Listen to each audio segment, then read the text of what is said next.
mga 12:10 naman to sa kadlawon March 14 kani si kuan certain nga Larry sa Hulga Suranyo nga taga Kibawi raw sa Purok 3 sa Pagita Kibawi Bukidnon mao ni siyang kuan di ay biktima kadtong nahitabo nga pagpanigpas nga igo sa ulo and medyo kaning barangay sa Pagita layo yun ni nahitabo pero bisan sa kalayo medyo daw ang tempo malampuson kita nga nadakop nato ang suspect o na nakaron sa ato ang kustudiya. Tapos, galit lang nga wala man nakainom ang kaning victim. Pero sigon po sa istorya sa mga katauhan dito sa maong barangay nga, ang kaning suspect mao ni siya ang medyo nakainom-inom niya murag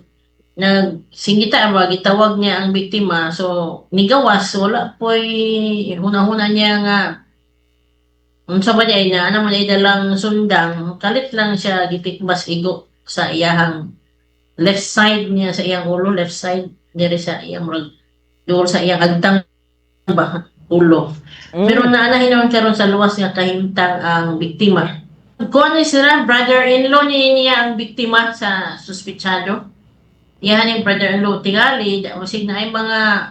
kuha niya ani mga kayubos lang siguro pero wala po nakabalo ang biktima nga ana siguro niya kayugot niya panahon nga sigon sa istorya dito sa atong mga official barangay officials panahon nga makainom-inom ba